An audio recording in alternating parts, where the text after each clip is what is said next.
Hi అండి, నమస్తే. Welcome to our channel Gayatri simple kitchen. Dasara శరన్నవరాత్రులు స్టార్ట్ అయినాయి కదండి. అమ్మవారికి నివేదించే నైవేద్య ప్రసాదాలు 9 రకాల ప్రసాదాలని ఎలా తయారు చేసుకోవాలో ఈ వీడియోలో చూపించబోతున్నాను. ఈజీగా సింపుల్ వేలో ఎలా తయారు చేసుకోవాలో ఈ వీడియోలో చూసేయండి. పూజ సమయానికి ఏ హడావుడి లేకుండా రోజుకొక నైవేద్య ప్రసాదం సింపుల్ వేలో ఎలా తయారు చేసుకోవాలో ఈ వీడియోలో చూపించాను. ముందుగా మొదటి రోజు చేసుకునే కట్టె పొంగలిని ఎలా తయారు చేసుకోవాలో చూపించబోతున్నాను. కుక్కర్ తీసుకొని అందులోకి 1 కప్పు దాకా పెసరపప్పుని యాడ్ చేసుకోండి. అలాగే 1 కప్పు దాకా బియ్యాన్ని కూడా యాడ్ చేసుకోండి. ఈ రెండిటిని బాగా 2 సార్లు శుభ్రంగా కడిగేసుకొని ఇందులోకి అదే కప్పుతో 4 కప్పుల దాకా నీళ్ళని యాడ్ చేసుకోండి. ఇప్పుడు ఇందులోకే రుచికి సరిపడా ఉప్పుని కూడా యాడ్ చేసుకోండి. అలాగే కుక్కర్ మూత పెట్టేసుకొని ఇప్పుడు ఒక 4 విజిల్ వచ్చేంత వరకు ఉడికించుకోండి. ఇలా కొద్దిగా చల్లారాక కుక్కర్ మూత తీసేసి ఒక మ్యాషర్తో కానీ లేదంటే పప్పు గిత్తితో కానీ ఇలా బాగా ఈ రైస్ని మ్యాష్ చేసేసుకోండి. ఇలా మ్యాష్ చేసుకున్నాక ఇందులోకి 1 కప్పు దాకా నీళ్ళని యాడ్ చేసుకోండి. నీళ్ళని యాడ్ చేసుకున్నాక ఒక 2 నిమిషాలు గ్యాస్ మీద పెట్టి ఉడికించుకోండి. ఇప్పుడు స్టవ్ ఆన్ చేసుకొని ఒక గిన్నె పెట్టుకొని అందులోకి 2 టేబుల్ స్పూన్ దాకా నెయ్యిని యాడ్ చేసుకోండి. అలాగే 1 టీ స్పూన్ దాకా జీలకర్ర, 2 టేబుల్ స్పూన్ దాకా మిరియాలు, 4-5 ఎండుమిర్చి, కొద్దిగా కరివేపాకుని యాడ్ చేసుకోండి. అలాగే ఒక 10-12 జీడిపప్పు పలుకులను కూడా యాడ్ చేసుకోండి. మంటని లో ఫ్లేమ్లోనే పెట్టుకొని ఈ నెయ్యిలో వీటన్నిటిని బాగా ఇలా ఫ్రై చేసేసుకోండి. ఇలా ఫ్రై చేసుకున్నాక ఇందులోకి ఒక చిటికెడంతా ఇంగువని కూడా యాడ్ చేసేసుకోండి. అంతేనండి, ఇక్కడ పోపు అనేది మనకి రెడీ అయిపోయింది. ఇప్పుడు స్టవ్ ఆఫ్ చేసేసుకొని మనం ముందుగా రెడీ చేసి పెట్టుకున్న పొంగలిలోకి యాడ్ చేసేసుకోవాలి. అంతేనండి, ఇక్కడ మనకి కట్టె పొంగల్ అనేది ఈజీగా సింపుల్గా ఫాస్ట్గా తయారైపోయింది. అమ్మవారికి నివేదించే మొదటి ప్రసాదమైన కట్టె పొంగలి తయారైపోయింది. ఇదిగోండి వీడియోలో చూపిస్తున్నట్టుగా ఇక్కడ నేను 2 మెంబర్స్కి సరిపడా కట్టె పొంగల్ని తయారు చేశాను. ఇప్పుడు రెండవ ప్రసాదమైన నిమ్మకాయ పులిహోరని ఎలా తయారు చేసుకోవాలో చూసేద్దాం. ముందుగా స్టవ్ ఆన్ చేసుకొని ప్యాన్ పెట్టుకొని అందులోకి 4 టేబుల్ స్పూన్ దాకా ఆయిల్ని యాడ్ చేసుకోండి. మంటని లో ఫ్లేమ్లోనే పెట్టుకొని ఈ ఆయిల్ వేడయ్యాక ఇందులోకి 1 టీ స్పూన్ ఆవాలు, 1 టీ స్పూన్ జీలకర్ర, కొద్దిగా ఎండుమిర్చి, ఒక పిడికెడంత కరివేపాకు, అలాగే 1 టీ స్పూన్ దాకా మినప్పప్పు, 1 టీ స్పూన్ దాకా శనగపప్పు, ఒక 2 టేబుల్ స్పూన్ దాకా పల్లీలని కూడా యాడ్ చేసుకోండి. అలాగే ఒక పచ్చిమిర్చిని ఇలా చీలికలుగా కట్ చేసుకొని ఇందులోకి యాడ్ చేసుకోండి. ఇప్పుడు ఇందులోకి 1/2 టీ స్పూన్ దాకా పసుపును కూడా యాడ్ చేసుకోండి.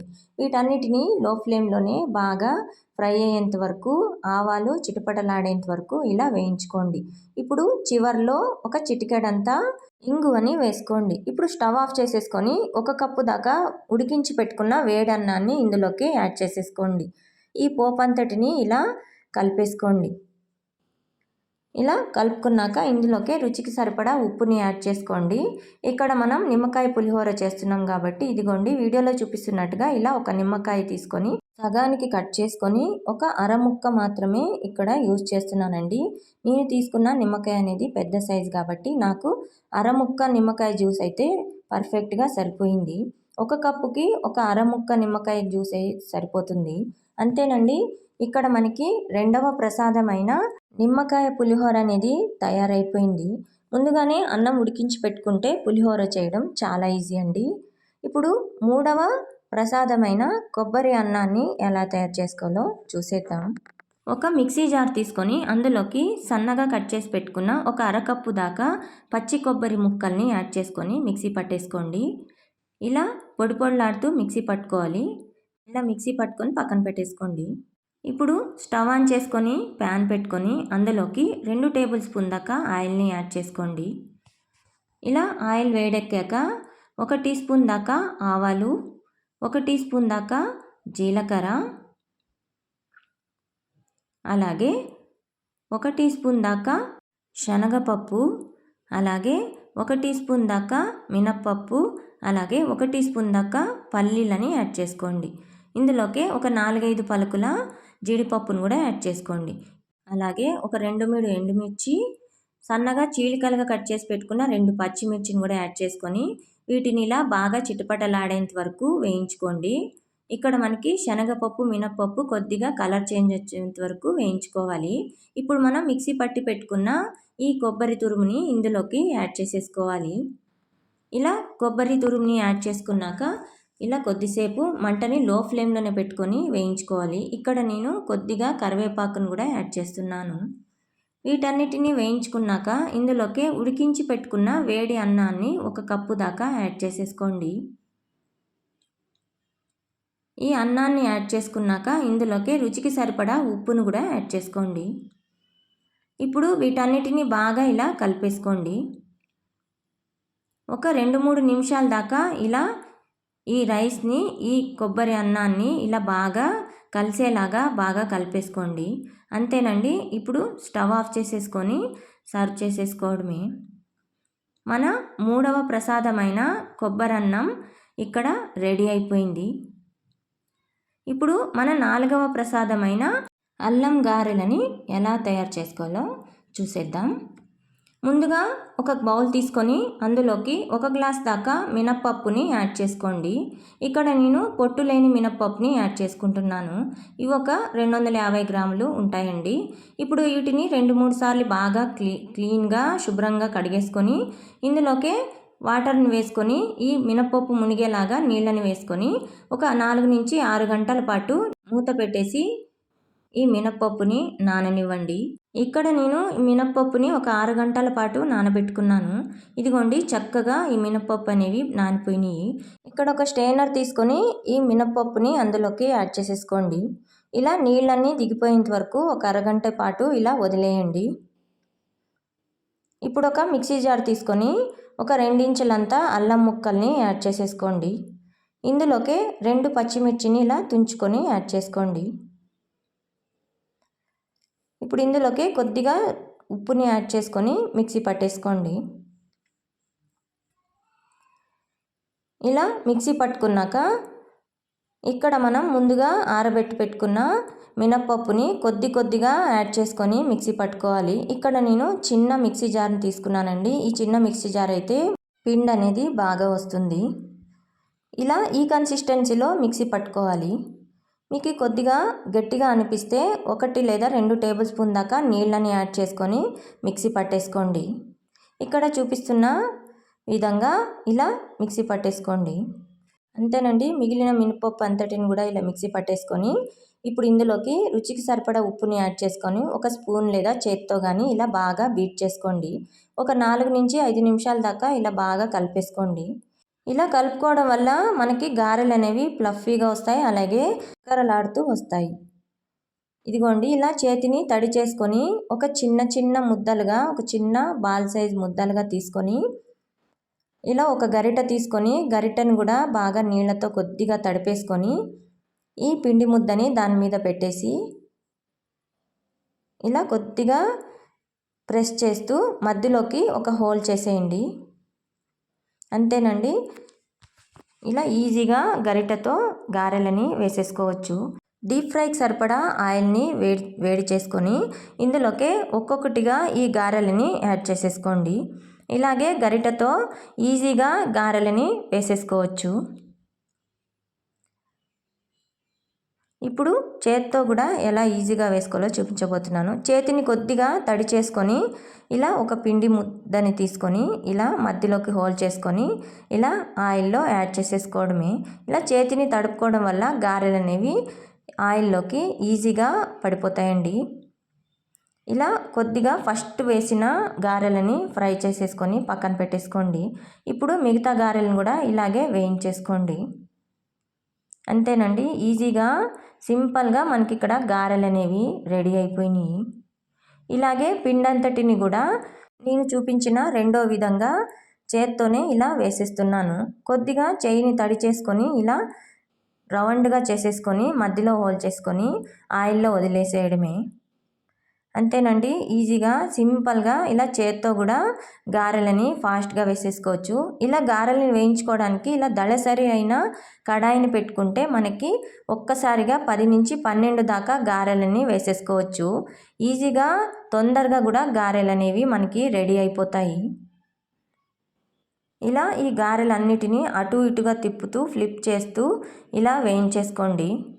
ఇదిగోండి, ఆయిల్ పీల్చకుండా కరకరలాడుతూ మనకి ఇక్కడ గారెలు అనేవి ఎంతో ఈజీగా సింపుల్ వేలో తయారైపోయినాయి. ఇదిగోండి, కరకరలాడుతూ మనకి ఇక్కడ గారెలు అనేవి రెడీ అయిపోయినాయి.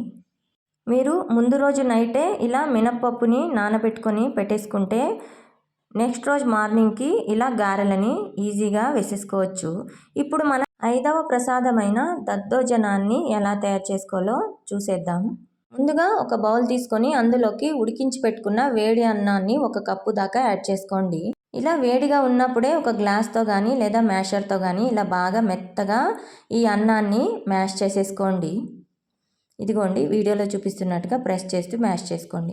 ఇందులోకే అరకప్పు దాకా పాలు, 1 కప్పు దాకా పెరుగుని యాడ్ చేసుకుంటున్నాను. అలాగే రుచికి సరిపడా ఉప్పును కూడా యాడ్ చేసుకుంటున్నాను. వీటన్నిటిని ఇలా బాగా కలిపేసుకోండి. 1 కప్పు రైస్కి అరకప్పు పాలు, 1 కప్పు పెరుగు సరిపోతుందండి. ఇప్పుడు పోపు కోసం స్టవ్ ఆన్ చేసుకొని ఒక గిన్నె పెట్టుకొని అందులోకి 2 టేబుల్ స్పూన్ దాకా ఆయిల్ని యాడ్ చేసుకోండి. ఇందులోకి 1/2 టీ స్పూన్ దాకా ఆవాలు, 1/2 టీ స్పూన్ దాకా జీలకర్ర, కొద్దిగా కరివేపాకు, అలాగే 7-8 దాకా ఎండుమిర్చిని ఇలా వేసుకోండి. ఇందులోకి 1 టీ స్పూన్ దాకా మినపప్పు, 1 టీ స్పూన్ దాకా శనగపప్పు యాడ్ చేసేసుకోండి. వీటన్నిటిని ఇలా బాగా ఫ్రై చేసేసుకోండి. ఇప్పుడు కొద్దిగా మంటని లో ఫ్లేమ్లోనే పెట్టుకొని వీటిని ఫ్రై చేసుకోవాలి. ఈ మినప్పప్పు, శనగపప్పు అనేవి కొద్దిగా కలర్ చేంజ్ అయ్యేంత వరకు అలా ఉంచేసేయండి. ఇప్పుడు ఇందులోకే ఒక చిటికెడంతా ఇంగువను కూడా యాడ్ చేసుకొని స్టవ్ ఆఫ్ చేసేసుకొని ఈ పోంపంతటిని మనం ముందుగా తయారు చేసి పెట్టుకున్న ఈ పెరుగన్నంలోకి యాడ్ చేసేసుకోండి. అంతేనండి, ఎంతో ఈజీ వేలో సింపుల్గా దద్దోజనం ఇక్కడ మనకి రెడీ అయిపోయింది. అమ్మవారికి పెట్టే 5వ ప్రసాదమైన దద్దోజనం మనకి ఇక్కడ తయారైపోయింది. ఇప్పుడు మన 6వ ప్రసాదమైన స్పెషల్ నైవేద్యం అరటిపండుతో రవ్వ కేసరి ఎలా తయారు చేసుకోవాలో చూసేద్దాం. ముందుగా స్టవ్ ఆన్ చేసుకొని ఒక ప్యాన్ పెట్టుకొని అందులోకి 2 టేబుల్ స్పూన్ దాకా నెయ్యిని యాడ్ చేసుకోండి. ఇలా నెయ్యి అంతటా కరిగాక ఇందులోకే డ్రై ఫ్రూట్స్ని కూడా యాడ్ చేసుకోండి. ఇక్కడ నేను జీడిపప్పు అలాగే కిస్మిస్లని యాడ్ చేస్తున్నాను. వీటిని ఇలా బాగా వేయించుకున్నాక వీటిని తీసి పక్కన పెట్టేసుకోండి. ఇప్పుడు ఇదే నెయ్యిలో ఒక అరకప్పు దాకా రవ్వని యాడ్ చేసుకోండి. ఇక్కడ నేను బొంబాయి రవ్వని యాడ్ చేస్తున్నాను. మంటని లో ఫ్లేమ్లోనే పెట్టుకొని ఈ రవ్వ అంతటిని ఇలా నెయ్యిలో బాగా ఇలా వేయించుకోండి. ఇలా మంచి వాసన వచ్చేంత వరకు ఈ రవ్వని ఇలా నెయ్యిలో బాగా ఇలా ఫ్రై చేసేసుకోండి. ఇప్పుడు ఈ రవ్వని పక్కన పెట్టేసుకోండి. ఇప్పుడు ఒక గిన్నె పెట్టుకొని అందులోకి 1.5 కప్పు దాకా నీళ్ళని యాడ్ చేసుకోండి. ఈ నీళ్లు బాగా మరిగించేసుకోండి. ఇలా నీళ్ళని మరిగిపోయాక స్టవ్ ఆఫ్ చేసుకొని మనం ముందుగా వేయించి పెట్టుకున్న ఈ రవ్వలోకి ఈ నీళ్ళని యాడ్ చేసేసుకోండి. ఇలా నీళ్ళన్నీ యాడ్ చేసుకున్నాక మంటని లో ఫ్లేమ్లోనే పెట్టుకొని ఇలా బాగా కలిపేసుకోండి. ఇలా రవ్వ అనేది ఉడికిపోతుందండి ఈ నీళ్ళల్లోనే. మంటని లో ఫ్లేమ్లోనే పెట్టుకొని ఇలా కలిపేసుకోవాలి, లేదంటే అడుగంటేస్తుంది. ఇప్పుడు ఇక్కడ మనకి రవ్వ అనేది బాగా ఉడికిపోయి దగ్గర పడిపోయిందండి. ఇప్పుడు ఇందులోకే ఒక అరకప్పు దాకా షుగర్ని యాడ్ చేసేసుకోండి. ఇలా షుగర్ని యాడ్ చేసుకున్నాక ఈ షుగర్ అనేది బాగా కరిగిపోయేంత వరకు ఇలా కలిపేసుకోండి. ఇక్కడ ఒక పండిన అరటికాయని తీసుకుంటున్నాను. అలాగే ఒక చిటికెడంతా ఫుడ్ కలర్ని కూడా ఇందులోకి యాడ్ చేసేసుకోండి. ఇది ఆప్షనల్ అండి, మీకు నచ్చితేనే వేసుకోండి, లేదంటే స్కిప్ చేసేసుకోండి. ఇలా మంటని లో ఫ్లేమ్లోనే పెట్టుకొని బాగా ఇలా ఈ ఫుడ్ కలర్ అంతా కలిసేలాగా బాగా ఇలా కలిపేసుకోండి. ఇందులోకి 1/2 టీ స్పూన్ దాకా యాలక్కల పొడిని కూడా యాడ్ చేసుకోండి. ఇలా యాలక్కల పొడి వేసుకున్నాక ఒకసారి ఇలా బాగా మంటని లో ఫ్లేమ్లోనే పెట్టుకొని ఇలా కలిపేసుకోండి. మనం ఇక్కడ రవ్వ కేసరి అనేది అరటికాయ వేసి చేస్తున్నాం కాబట్టి ఈ రవ్వ కేసరి అనేది చాలా టేస్టీగా ఉంటుందండి. ఇక్కడ మనం పండిన ఒక అరటికాయని తీసుకొని బాగా స్లైసెస్లా కట్ చేసుకొని ఇందులోకి యాడ్ చేసేసుకోవాలి. ఇదిగోండి, ఇలా వీడియోలో చూపిస్తున్నట్టుగా ఒక పండిన అరటికాయని యాడ్ చేసుకోండి. ఇలా అరటికాయని యాడ్ చేసుకున్నాక 1 నుంచి 2 నిమిషాల దాకా ఇలా బాగా ఈ కేసరిని కలిపేసుకోండి. ఇలా స్టవ్ ఆఫ్ చేసేసుకొని ఇందులోకి మనం ముందుగా వేయించి పెట్టుకున్న డ్రై ఫ్రూట్స్ని కూడా యాడ్ చేసేసుకోండి. అంతేనండి, ఇక్కడ మనకి అరటికాయ రవ్వ కేసరి అనేది రెడీ అయిపోయింది. ఈ అరటికాయ రవ్వ కేసరి అనేది చాలా టేస్టీగా ఉంటుందండి. ఈ స్మెల్ అనేది కూడా చాలా బాగా వస్తుంది. అలాగే చేసుకోవడం కూడా ఈజీ. ఈ అరటికాయ ఫ్లేవర్తో ఒక్కసారి ఈ కేసరిని తయారు చేయండి, చాలా బాగుంటుంది. ఇక్కడ మనకి 6వ ప్రసాదమైన రవ్వ కేసరి రెడీ అయిపోయింది. ఇప్పుడు 7వ ప్రసాదమైన కదంబాన్ని ఎలా తయారు చేసుకోవాలో చూసేద్దాం. ముందుగా ఒక బౌల్ తీసుకొని అందులోకి అరకప్పు దాకా బియ్యాన్ని యాడ్ చేసుకోండి. అలాగే అరకప్పు దాకా కందిపప్పును కూడా యాడ్ చేసుకోండి. ఈ రెండింటిని బాగా కలిపేసుకొని ఒక 2-3 సార్లు బాగా క్లీన్గా శుభ్రంగా కడిగేసుకోండి. ఇలా కడిగేసుకున్నాక ఈ బియ్యం మునిగేంత వరకు వాటర్ని యాడ్ చేసుకొని ఒక అరగంట పాటు వీటిని నానబెట్టుకోండి. ఇప్పుడు ఒక కుక్కర్ తీసుకొని అందులోకి కూరగాయ ముక్కల్ని యాడ్ చేసుకోవాలి. ఇక్కడ నేను గుమ్మడికాయ, క్యాప్సికమ్, బీన్స్, టమోటా, క్యారెట్ అలాగే బెండకాయ ముక్కల్ని యాడ్ చేస్తున్నాను.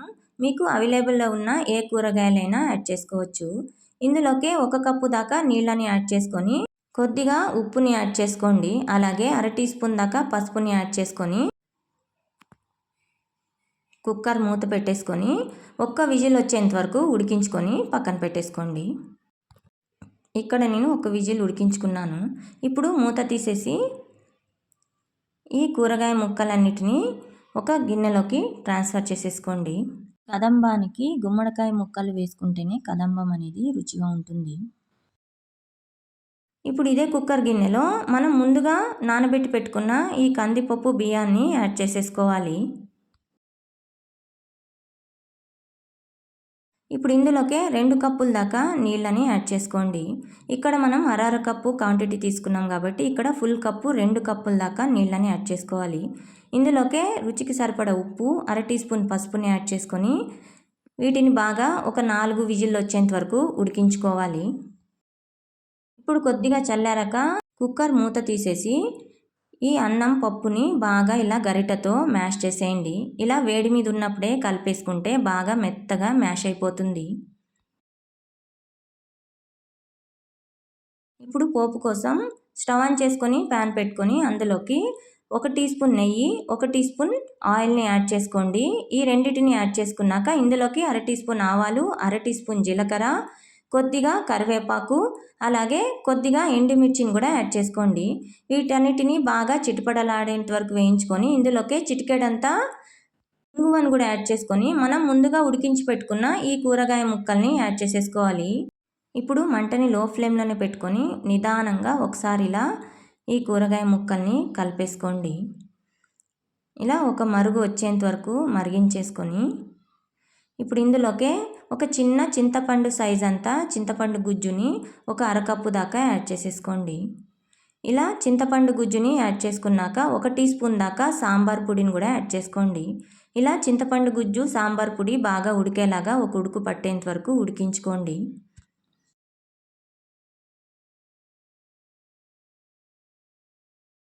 ఒక 3-4 నిమిషాలు ఉడికించుకున్నాక ఇందులోకి మనం ముందుగా మ్యాష్ చేసి పెట్టుకున్న ఈ అన్నాన్ని అందులోకి యాడ్ చేసేసుకోండి.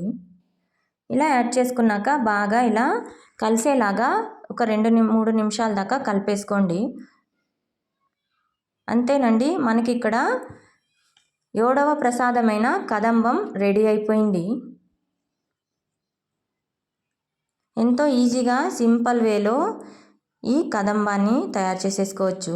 ఇప్పుడు మన 8వ ప్రసాదమైన పరమాన్నాన్ని ఎలా తయారు చేసుకోవాలో చూసేద్దాం. ముందుగా ఒక కుక్కర్ గిన్నె తీసుకొని అందులోకి అరకప్పు దాకా బియ్యాన్ని యాడ్ చేసుకోండి. అందులోకి 1 టీ స్పూన్ దాకా పెసరపప్పు, 1 టీ స్పూన్ దాకా శనగపప్పుని యాడ్ చేసుకోండి. వీటన్నిటిని ఒక 2-3 సార్లు బాగా ఇలా శుభ్రంగా కడిగేసుకోండి.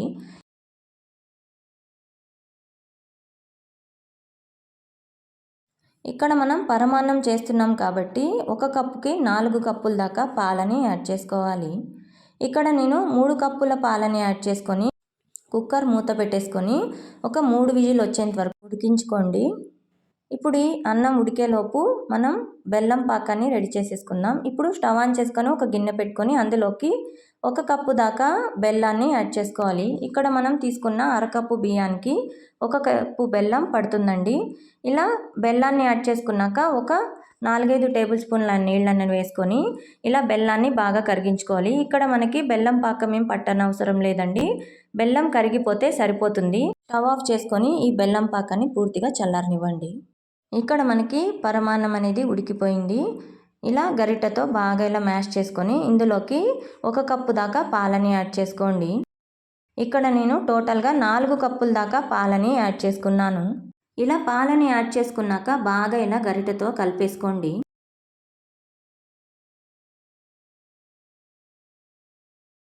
వీడియోలో చూపిస్తున్నట్టుగా ఇలా కలుపుకొని ఇప్పుడు ముందుగా మనం కరిగించి పెట్టుకున్న బెల్లం పాకాన్ని ఇందులోకి యాడ్ చేసేసుకోవాలి. ఇక్కడ మనకి బెల్లం పాకం అనేది పూర్తిగా చల్లారిపోయిందండి. ఒక స్ట్రైనర్ తీసుకొని ఇందులోకి ఈ బెల్లం పాకాన్ని యాడ్ చేసేసుకోండి. ఇలా బెల్లం పాకాన్ని స్ట్రెయిన్ చేసుకోవడం వల్ల ఇందులో ఉండే ఇసుక లాంటి చిన్నపాటి రాళ్ళు లాంటివి కూడా పోతాయండి. ఇలా బెల్లం పాకాన్ని స్ట్రెయిన్ చేసుకొని వేసుకోండి. ఇలా బెల్లం పాకాన్ని యాడ్ చేసుకున్నాక వీటిని ఇలా బాగా రెండిటిని కలిసేలాగా ఇలా కలిపేసుకోండి.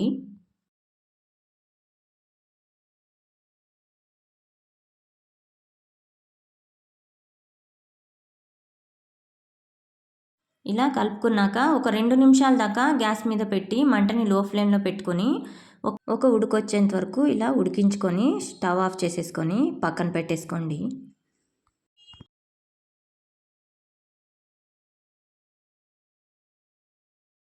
ఇప్పుడు స్టవ్ ఆన్ చేసుకొని ఒక గిన్నె పెట్టుకొని అందులోకి 2 టేబుల్ స్పూన్ దాకా నెయ్యిని యాడ్ చేసుకోండి. నెయ్యి కరిగిపోయాక ఇందులోకే ఒక 4-5 టేబుల్ స్పూన్ దాకా జీడిపప్పు, ఒక 2-3 టేబుల్ స్పూన్ దాకా కిస్మిస్లని యాడ్ చేసుకోండి. ఈ రెండిటిని బాగా ఇలా వేయించేసుకోండి. మంటని లో ఫ్లేమ్లోనే పెట్టుకొని కొద్దిగా ఎర్రబడేంత వరకు వేయించుకొని స్టవ్ ఆఫ్ చేసుకొని దించేసుకోండి. ఇక్కడ చివరగా ఈ పరమాన్నంలోకి 1/2 టీ స్పూన్ దాకా యాలక్కల పొడి, ఒక్క చిటికెడంతా పచ్చకర్పూరాన్ని కూడా యాడ్ చేసుకోండి. మీకు నచ్చితేనే యాడ్ చేసుకోండి, లేదంటే స్కిప్ చేసేసేయండి. ఒక్క చిటికెడంతా పచ్చకర్పూరం యాడ్ చేసుకున్నాక ఇందులోకి వేయించి పెట్టుకున్న ఈ డ్రై ఫ్రూట్స్ని యాడ్ చేసేసుకోండి. ఇలా యాడ్ చేసుకున్నాక బాగా ఇలా కలిపేసుకోండి. అంతేనండి, ఈజీగా సింపుల్ వేలో మనకి ఇక్కడ పరమాన్నం అనేది తయారైపోయింది. మన 8వ ప్రసాదం పరమాన్నం తయారైపోయింది. ఇప్పుడు 9వ ప్రసాదమైన సేమియా పాయసాన్ని ఎలా తయారు చేసుకోవాలో చూసేద్దాం. ముందుగా స్టవ్ ఆన్ చేసుకొని ఒక గిన్నె పెట్టుకొని అందులోకి 2-3 టేబుల్ స్పూన్ దాకా నెయ్యిని యాడ్ చేసుకోండి. ఇలా నెయ్యిని యాడ్ చేసుకున్నాక ఇందులోకే ఒక 4-5 టేబుల్ స్పూన్ దాకా జీడిపప్పు అలాగే కిస్మిస్లని యాడ్ చేసేసుకోండి. ఈ రెండింటిని ఇలా బాగా వేయించేసుకొని ఈ జీడిపప్పు కిస్మిస్లని తీసేసుకొని ఇదే నెయ్యిలోకే 1/2 కప్పు దాకా సేమియాలని యాడ్ చేసేసుకోండి. ఇలా సేమియాని యాడ్ చేసుకున్నాక ఈ నెయ్యిలో బాగా ఇలా వేయించుకోవాలి. మంటని లో ఫ్లేమ్లోనే పెట్టుకొని కొద్దిగా గోల్డెన్ కలర్ వచ్చేంత వరకు వేయించేసుకోండి. ఇప్పుడు ఇందులోకి 1 కప్పు దాకా నీళ్ళని యాడ్ చేసుకోండి. మనం ఇక్కడ 1/2 కప్పు సేమియా తీసుకున్నాం కాబట్టి 1 కప్పు దాకా నీళ్లు పడతాయండి ఇవి ఉడకడానికి. ఇదిగోండి, సేమియా అనేది బాగా ఉడికిపోయినాయి. ఇలా మంటని లో ఫ్లేమ్లో పెట్టుకొని ఇందులోకి 1/2 కప్పు దాకా షుగర్ని యాడ్ చేసుకోవాలి. మనం ఇక్కడ 1/2 కప్పు దాకా సేమియాని తీసుకున్నాం కాబట్టి 1/2 కప్పు షుగర్ అయితే కరెక్ట్గా సరిపోతుంది. ఇలా షుగర్ అంతటిని బాగా కరిగించుకోవాలి. ఇలా షుగర్ అంతా బాగా కరిగిపోయాక ఇందులోకి కాచి చల్లార్చుకున్న 1 కప్పు దాకా పాలని యాడ్ చేసేసుకోండి. ఇలా పాలని యాడ్ చేసుకున్నాక ఈ సేమియాని ఈ పాలలోనే కొద్దిసేపు ఉడకనివ్వండి. ఒక పొంగు వచ్చేంత వరకు ఉడికించుకుంటే సరిపోతుంది. ఇందులోకి 1/2 టీ స్పూన్ దాకా యాలక్కల పొడిని యాడ్ చేసేసుకోండి. ఇలా మంటని మీడియం ఫ్లేమ్లో పెట్టుకొని ఉడికించుకోండి. ఒక 5 నిమిషాల దాకా ఇలా ఉడికించుకొని మనకి ఇక్కడ సేమియా అనేది బాగా ఉడికిపోయినాయండి. ఇప్పుడు స్టవ్ ఆఫ్ చేసేసుకొని మనం ముందుగా వేయించి పెట్టుకున్న డ్రై ఫ్రూట్స్ని ఇందులోకి యాడ్ చేసేసుకోవాలి. ఇలా యాడ్ చేసేసుకున్నాక పక్కకి దించేసుకోండి. అంతేనండి, ఈజీగా మనకి ఇక్కడ సేమియా పాయసం అనేది రెడీ అయిపోయింది. మన 9వ నైవేద్య ప్రసాదమైన సేమియా పాయసం ఇక్కడ తయారైపోయింది.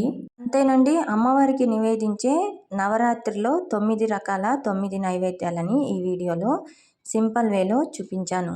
ఈ వీడియో కనుక మీకు నచ్చినట్లయితే లైక్ చేయండి, షేర్ చేయండి, కామెంట్స్ చేయండి, అలాగే సబ్స్క్రైబ్ చేసుకోండి.